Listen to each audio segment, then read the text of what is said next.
I thought I was just moving into a quiet neighborhood. But then two women smiled at me in a way that made it impossible to walk away. And that night, when I tried, they looked at me and said, "You're not leaving until we're done with you."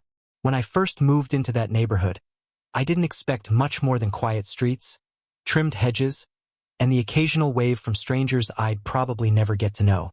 But almost as soon as I set my boxes down, I felt a presence nearby.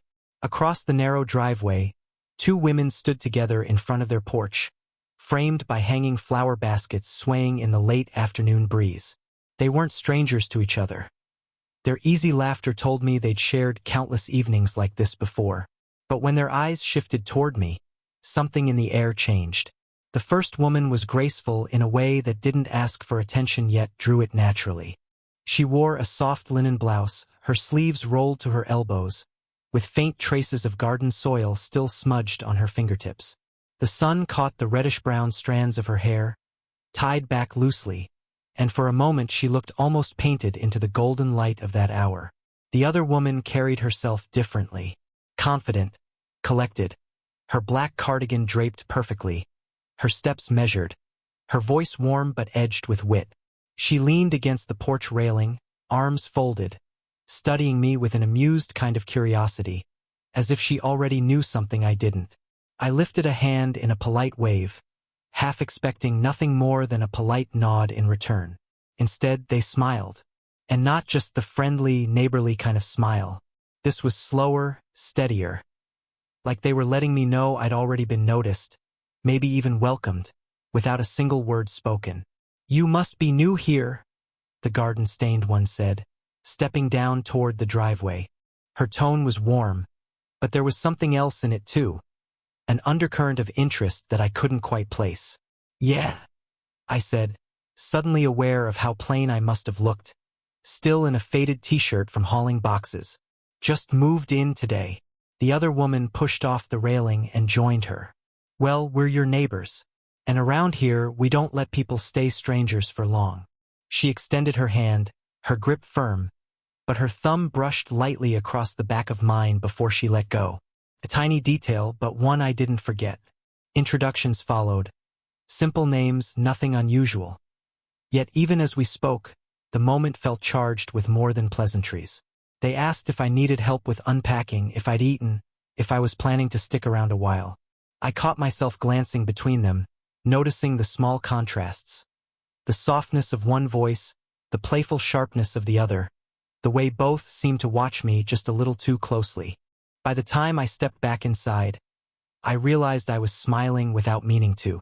That first meeting should have been ordinary, but it wasn't. Something in their expressions lingered, like they'd seen more in me than I was ready to admit. And as I closed the door, the thought settled quietly in my chest. This neighborhood might not stay quiet for long. The next few days passed in a blur of unpacking, shifting furniture, and wondering how long it would take before my new apartment began to feel like home. It was during one of those late afternoons, when I was balancing a box too heavy for one arm, that I heard a familiar voice call from across the driveway. "Careful with that," she said, the woman with the garden-stained fingers. She stood there holding a watering can, her hair pinned up but strands escaping in the wind. "You'll ruin your back before you even finish moving in." I laughed, setting the box down. "I think I already did." Before I could protest, she crossed over, taking the lighter end of the box and helping me guide it inside. The scent of soil and lavender clung faintly to her skin, and when she brushed past me in the narrow doorway, the warmth of her shoulder lingered just long enough to notice. The following evening, the other woman appeared, the one with the sharp wit and knowing eyes. I had just come back from work, juggling grocery bags, when she caught me fumbling for my keys. "That looks heavy," she said smoothly, already reaching for one of the bags before I could refuse. "You don't have to." "Too late," she interrupted, pushing past me with effortless grace. "Show me the kitchen, unless you're planning on eating all this straight out of the bag." Inside, she unpacked my groceries with a kind of practiced ease, teasing me about the lack of fresh produce and the shameful amount of instant noodles I'd stocked up on. "We can't let you starve," she declared, sliding a carton of eggs into the fridge as though she'd been doing this for years. By the third day, it was no longer surprising when one or both of them found their way to my door. Sometimes it was for small things, a plate of muffins still warm from the oven, or a spare tool when I couldn't fix the crooked shelf. Other times, they had excuses so thin they barely held weight. "Do you have a spare light bulb?" the witty one asked, leaning casually against my doorway even though the glow from her porch light across the drive burned steady. Or, "I made too much coffee, and it'd be a shame to waste it," the softer one would say, holding out a mug with both hands, her fingers brushing mine as I took it. Each gesture was simple, even ordinary on the surface. But beneath it, there was something unmistakable. The way their eyes lingered a second too long, the ease with which they moved closer without apology, the softness in their voices when they spoke my name. And though I told myself they were just being kind neighbors, a part of me knew better. There was care in those small acts, yes, but also curiosity. A quiet pull. Something that hinted at a loneliness they rarely admitted, wrapped in the warmth of generosity.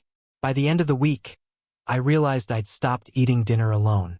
Somehow, I always ended up at their table or with them at mine, as though the three of us had slipped into a rhythm neither planned but none of us wanted to end. And deep down, I was starting to wonder if this was only the beginning. It started with something simple.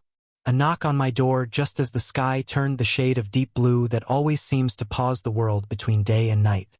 When I opened it, the two of them stood there, side by side, holding a bottle of wine and a dish covered with foil. "You've been working too hard," the garden-stained one said with a smile. "We thought you could use a proper meal. And someone to make sure you don't eat all those instant noodles again," the witty one added, her brow lifting with playful disapproval. I laughed, stepping aside, and just like that, my small living room filled with the warmth of their presence. They moved around my kitchen as if it were theirs, setting plates, uncorking wine, arranging food. By the time I joined them at the table, it already felt less like a favor and more like tradition. We ate slowly, the conversation stretching and weaving between us like a thread. At first, it was light. Jokes about my lack of cooking skills, stories about neighbors I hadn't met yet. But as the evening deepened, so did the words. The artistic one leaned forward, her elbows resting on the table, her gaze soft. "Do you ever feel like life slips away too quickly? Like one day you look up, and somehow 10 years are gone?" Her voice was gentle, but the silence that followed was heavier than her tone. The other woman reached across, brushing her fingers against her friend's hand in a quiet gesture of comfort. "Of course," she said, her eyes flicking toward me. "It happens to all of us. That's why nights like this matter. Because they don't come around often." The weight of her words lingered. I found myself leaning in, listening not just to what they said but to what they left unsaid. Regret, longing, hope. It hung in the air between us, and I couldn't look away from either of them. At some point, the wine was forgotten, the food cleared away. We stayed seated, lost in conversation. They told me about dreams that had shifted, opportunities they wished they'd chased, and small joys they'd held onto along the way. In return, I found myself sharing more than I intended, the things I hadn't told anyone since moving here. Fears, hopes, the quiet ache of not knowing where I fit yet. The room had grown dim by then, lit only by the soft glow of a single lamp. Shadows danced along the walls, and the sound of their laughter filled the space, warm and unhurried. When I stood, finally thinking the night had reached its natural end, they looked at each other before looking back at me. "Stay a little longer," the witty one said softly, her voice lower now, almost coaxing. The artistic one smiled, tilting her head. "We're not ready to let the night end yet." So I did. I sat back down, and for reasons I couldn't explain, my chest tightened with something more than gratitude. Because by then, it wasn't just dinner. It was the beginning of something I could already feel pulling me deeper. The weeks went by, and dinners turned into something more than routine. They weren't just neighbors dropping by anymore. They were part of my evenings, part of my thoughts. I found myself looking for their porch light when I came home late, half hoping they'd be waiting. One night, it was just the three of us again. the air outside cool enough that we kept the windows shut, the soft hum of music playing in the background. The witty one had poured us each a glass of wine, and the artistic one sat curled up on the couch beside me, her legs tucked beneath her, hair falling loose around her shoulders. It was the kind of night where words came slower, where silences stretched but didn't feel empty. And then, without warning, the artistic one spoke in a tone I hadn't heard before, quiet, almost fragile. "You ever get tired of pretending you're fine?" she asked, her eyes fixed on the glass in her hands. "Because people assume you're strong or happy or together, and sometimes it's just easier to let them believe it." Her words hung heavy. I felt her shoulder shift, just slightly brushing against mine, and it wasn't just a touch. It was an admission, a signal that what she said wasn't casual. The witty one set her glass down, leaning forward, her eyes steady but softer than usual. "We don't talk about it much," she said, almost like a confession. "But it's real. The silence in a house that used to be full. The way people stop seeing you the same way once you hit a certain age. You're still you, but it feels like the world forgets." For a moment, the only sound was the low hum of the music and the faint tick of the clock on the wall. I didn't know what to say at first. I wasn't used to hearing people bare themselves so openly, especially not two women who always carried themselves with such ease, such grace. But I knew better than to brush it aside. So I didn't. "I see you," I said quietly, the words slipping out before I could overthink them. "Both of you. I mean, more than just neighbors, more than just polite conversation. I notice the way you laugh when you think no one's listening, the way you take care of the little things, the way you make space for me when you don't have to. If the world forgets, then maybe it's wrong, because I don't." The artistic one let out a shaky breath, and when she finally looked at me, her eyes shimmered in the soft lamplight. The witty one leaned back slowly, studying me with a gaze that felt heavier than anything she'd said. Then it happened, small, simple, yet electric. The artistic one's hand brushed against mine, not by accident this time, but deliberately. Her fingers lingered, curling lightly against my skin. A moment later, the witty one shifted closer on the other side of me, her knee brushing against mine as if to say, "We're not hiding anymore." It wasn't a declaration. It wasn't dramatic. But in that moment, sitting between them, I felt the raw truth of what they had given me, their vulnerability. And with it, I realized they were asking me for something in return, something I wasn't sure I could ever walk away from again. It was one of those evenings that seemed to stretch out without anyone noticing. We'd gathered at their place this time, the living room glowing with the soft amber light of a floor lamp. A faint trace of cinnamon drifted from the kitchen, where the artistic one had left something baking, and the witty one sat across from me with her legs tucked casually under her, sipping from a glass of red wine. The conversation was easy, flowing like it always did. But beneath the surface, there was a different kind of energy, the kind that made silences feel heavier, glances last longer, and every accidental touch seem less accidental than before. At some point, I checked the time on my phone and realized how late it had gotten. "I should probably get going," I said, setting my glass down and rising from the couch. That was when they both looked at each other, exchanging a smile that carried more meaning than words. The witty one tilted her head, her eyes catching mine with a mischievous glimmer. "You're not leaving," she said, her tone playful but firm. "Until we're done with you." The artistic one laughed softly, standing and stepping toward me with her arms crossed, though her smile softened the gesture. "She's right. You think you can just disappear after a night like this? Not a chance." I froze, caught between amusement and something deeper. Their words weren't demanding.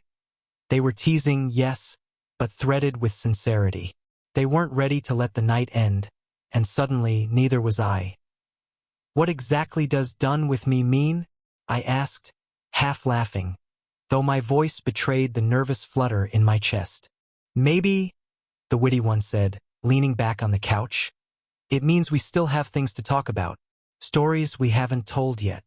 Or maybe," the artistic one added, coming closer, her hand brushing lightly against my arm as she passed, "it just means we don't want to let you walk out that door while the night still feels this alive."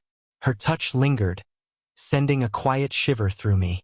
I sat back down, partly out of surrender, partly out of something stronger. The witty one's smile widened knowingly, as though this was the outcome she'd expected all along. The hours that followed blurred into one long, golden stretch of warmth.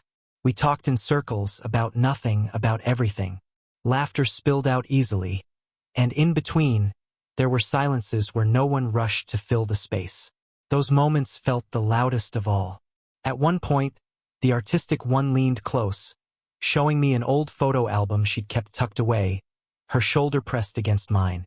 On my other side, the witty one reached across me for her glass, her hand brushing against my knee in the process, lingering just long enough to make me wonder if it was intentional. By the time the clock ticked past midnight, the truth had settled deep inside me. I didn't want to leave. Their playful line had started as a joke, but it was more than that.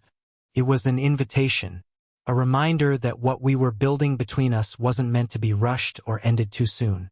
And as I looked at them, their smiles, their quiet confidence, their unspoken vulnerability, I realized they weren't just neighbors anymore. They were something far more dangerous, far more beautiful, something I wasn't ready to walk away from. The night had folded into quiet comfort. The laughter that once bubbled easily between us had slowed, giving way to softer tones, words spoken not to entertain but to linger. The wine glasses sat nearly empty on the coffee table, the last of the cinnamon-sweet air drifting faintly from the kitchen. We were all on the couch now, drawn together without much thought. The artistic one sat closest, her shoulder pressing lightly into mine, her bare feet tucked beneath her. She had grown quieter, her words fewer, but her presence fuller, like she didn't need to speak to be heard. Every so often, I felt the slow rise and fall of her breath brushing against my arm, and it steadied me in a way I couldn't explain. The witty one had shifted too, moving from her corner to sit just on my other side. She leaned back with one leg crossed, her arms stretched casually along the back of the couch, though the subtle curve of her wrist nearly touched my shoulder. When she spoke, her voice was softer than usual, stripped of its playful edge, like she'd allowed a crack to open in the armor she usually wore. "You know," she murmured, her eyes fixed somewhere past the lamp's glow. "It's been a long time since nights felt like this, like they meant something." The artistic one nodded faintly, her hair brushing my sleeve as she did. "It's easy to forget how much you need company, until it's sitting right beside you." Their words sank into me, heavy but tender. I felt caught in the center of something delicate. Two women who carried themselves with such strength in the world, now letting me see the quiet spaces underneath. Almost without thinking, I let my hand rest lightly on the artistic one's. Her fingers were cool at first, then warmed quickly as she let them lace through mine. She tilted her head, her cheek grazing my shoulder, the softness of her hair brushing against my neck. The closeness sent a rush through me, not of desire alone, but of something deeper, the aching intimacy of being trusted. On the other side, the witty one shifted slightly, her arm finally lowering from the couch to rest just behind me. She didn't move closer immediately, but the subtle weight of her presence pressed in, like a quiet promise that she wasn't going anywhere. When her hand finally brushed my wrist, the touch was light, tentative even, but it carried an electricity that made my chest tighten. The three of us sat like that for what felt like hours, bound together in silence and warmth. My heartbeat thudded a little harder than I wanted them to hear, and yet, no one moved to break the moment. It wasn't about words anymore. It wasn't about jokes or playful lines.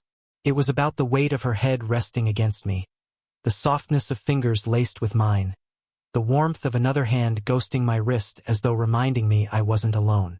For the first time since moving here, I felt it fully, not the excitement of new beginnings, not even the tension of attraction, but the simple, undeniable truth of belonging.